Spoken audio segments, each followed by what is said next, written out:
بسم اللہ الرحمن الرحیم۔ السلام علیکم۔ ارطغرل سیریز کی ایک اور ایپیسوڈ میں آپ کو آواز دوست میں خوش آمدید کہتے ہیں۔ ناظرین، جیسے جیسے یہ سیزن آگے کو بڑھتا جا رہا ہے مزید سنسنی خیز ہوتا جا رہا ہے اور عوام کی دلچسپی اس میں مزید بڑھتی جا رہی ہے۔ آج ہم آپ کو بتائیں گے سیزن 2 کی ایپیسوڈ 7 کا شارٹ ریویو۔ امید ہے کہ آپ کو پسند آئے گا۔ برائے مہربانی سبسکرائب کا بٹن ضرور دبائیے گا اور بیل آئیکن پریس کیجیے گا تاکہ باقی آنے والی ویڈیوز آپ تک پہنچ سکیں۔ ناظرین، جیسا کہ آپ کو پچھلی ایپیسوڈ میں بتایا تھا کہ ارطغرل مسلسل بھاگ رہا ہے اور زیادہ خون بہہ جانے کی وجہ سے ارطغرل کمزور ہو چکا ہے۔ وہ مسلسل بھاگ بھاگ کر تھک جاتا ہے اور ایک جگہ گرنے کا بہانہ کرتا ہے۔ جیسے ہی 2 منگول اس کے پاس آتے ہوئے وہ انہیں مار دیتا ہے۔ اس کے بعد وہاں سے لڑکھڑاتا ہوا چلنے لگتا ہے۔ مزید منگول اس کا پیچھا کر رہے ہیں۔ دوسری طرف تیمور، گندوگدو اور ان کے سپاہی نایان کی تلاش میں ہیں، مگر کوچابش کی چال کامیاب ہو چکی ہے اور اس نے پہلے منگولوں کو اطلاع کر دی تھی، اس لیے نایان نے اپنا پلان چینج کر دیا ہے۔ اس سین میں آپ دیکھ سکتے ہیں کہ منگولوں نے تیمور کے لشکر پر حملہ کر دیا ہے۔ تیمور اور گندوگدو سوچ رہے تھے کہ وہ بلا مقابلہ یہ لڑائی جیت جائیں گے۔ تیمور کہتا ہے کہ کسی نے ہمارے ساتھ دھوکہ کیا ہے۔ گندوگدو کہتا ہے یہ کیسے ہو سکتا ہے، کون ایسا کر سکتا ہے۔ وہ اپنے ارد گرد سپاہیوں پر نظر دوڑاتے ہیں تو گندوگدو کا شک حمزہ کی طرف جاتا ہے۔ گھمسان کی لڑائی جاری ہے اور لڑائی میں دلی دمیر بھی آ پہنچتا ہے۔ ترگت دلی دمیر سے پوچھتا ہے کہ آپ یہاں کیوں آئے؟ وہ کہتا ہے کہ اب میرے لیے گھر بیٹھنا ممکن نہیں، میں بھی شہادت کی موت مرنا چاہوں گا۔ ادھر ایک منگول ارطغرل کا سر اڑانے کی کوشش کرتا ہے، مگر جنگل میں موجود ایک شخص اس کی مدد کرتا ہے اور اس منگول کو مار دیتا ہے۔ وہ شخص اسے ایک محفوظ جگہ لے جاتا ہے اور جا کے جھاڑیوں میں چھپا دیتا ہے۔ منگول بے چینی سے ارطغرل کی تلاش میں ہیں۔ کمانڈر غصے سے اپنے سپاہیوں سے کہتا ہے کہ مجھے ہر حال میں ارطغرل چاہیے۔ دوسری طرف لڑائی اتنی گمسان کی ہے کہ خون کی ندیاں بہہ چکی ہیں۔ ترکوں نے منگولوں کے سینکڑوں سپاہی مار دیے ہیں۔ اپنے سپاہی مرتے دیکھ کر کمانڈر بھاگ جاتا ہے، جسے دلی دمیر پیچھا کر کے قتل کر دیتا ہے۔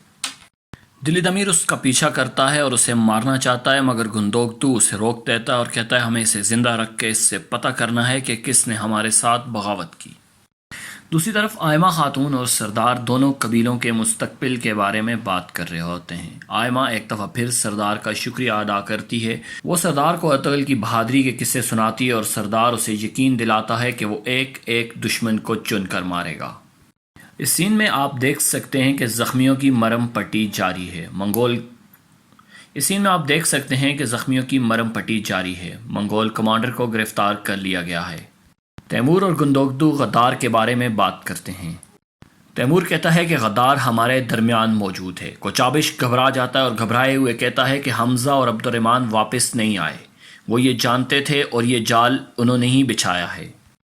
یہ بات سنتے ہی دوہان اور ترگت غصے میں آ جاتے ہیں، مگر گندوگدو انہیں کچھ بھی بولنے سے روک دیتا ہے۔ اتنے میں حمزہ اور عبد الرحمن بھی پہنچ آتے ہیں۔ تیمور اور گندوگدو ان کی طرف متوجہ ہوتے ہیں۔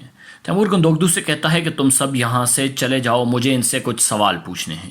دلی دمیر گندوگدو سے کہتا ہے کہ ایسا نہ کرو، یہ ہمارے ساتھی ہیں۔ گندوگدو کہتا ہے کردوغلو بھی ہمارا ساتھی تھا، اور اس طرح کردوغلو کی طرح کوچابش کی چالیں بھی کامیاب ہونا شروع ہو جاتی ہیں۔ تیمور حمزہ اور عبد الرحمن کو خوب مارتا ہے اور ان پر تشدد کرتا ہے اور ان سے پوچھتا ہے کہ انہوں نے ایسا کیوں کیا، مگر وہ کہتے ہیں کہ وہ بے گناہ ہیں۔ تیمور یہ بات ماننے سے انکار کر دیتا ہے اور کوچابش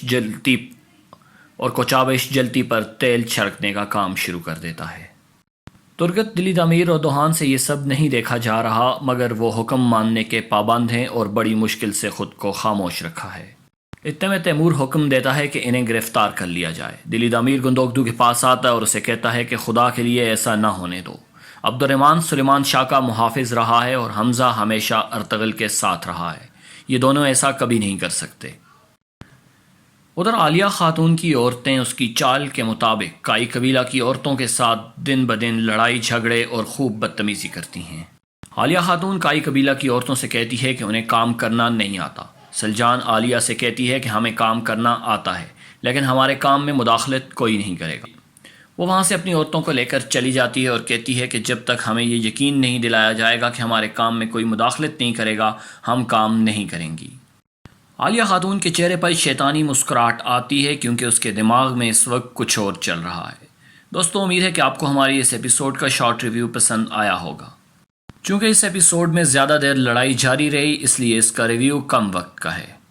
تو برائے مہربانی اگر اب تک آپ نے ہمارا چینل سبسکرائب نہیں کیا تو سبسکرائب کا بٹن دبا دیں اور بیل آئیکن پریس کر دیں. اس سے ہماری حوصلہ افزائی ہوگی اور ہم مزید ویڈیوز ہم آپ تک پہنچاتے رہیں گے. اپنے چینل آواز دوست سے اپنے دوست کو دیجیے اجازت. نیکسٹ ایپیسوڈ میں دوبارہ آپ کی خدمت میں حاضر ہوں گے. تب تک کے لیے اللہ حافظ.